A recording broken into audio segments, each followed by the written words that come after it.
آج ہم پڑھیں گے غنہ کے بارے میں۔ غنہ کس جگہ سے ادا ہوتا ہے؟ غنہ جہاں سے ادا ہوتا ہے اسے کہتے ہیں خیشوم۔ خیشوم کیا ہے؟ ناک کے جو سوراخ ہوتے ہیں نا، ان کے بالکل پیچھے جو جڑ ہوتی ہے، یعنی کہ جو نرم حصہ ہوتا ہے، ناک کے یہ سوراخ یہاں تک جاتے ہیں، اس کے پیچھے ایک نرم حصہ ہوتا ہے، اسے کہتے ہیں خیشوم۔ ٹھیک ہے، یہاں سے غنہ کی آواز نکلتی ہے۔ غنہ کیسے ہوتا ہے؟ یا نون مشدد، جیسے یہ نون کے اوپر تشدید آ گئی، یا نون مشدد یا پھر میم مشدد کے اوپر، یا میم ساکن نون ساکن ہو تو وہاں پر غنہ ہوتا ہے۔ اب غنہ کیسے ہے کہ یہ خیشوم یعنی ناک کی جڑ سے ادا ہوتا ہے۔ آواز کو ناک میں جب ہم سٹے کرتے ہیں، جیسے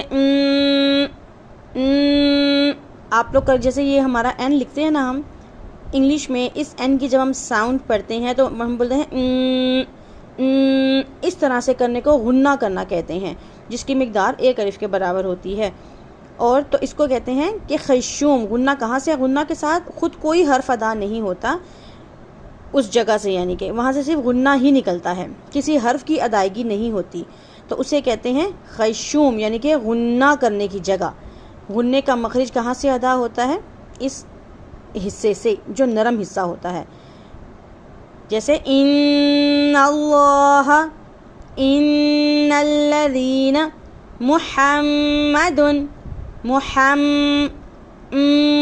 یہ بھی غنہ ہے، یہ بھی غنہ ہے۔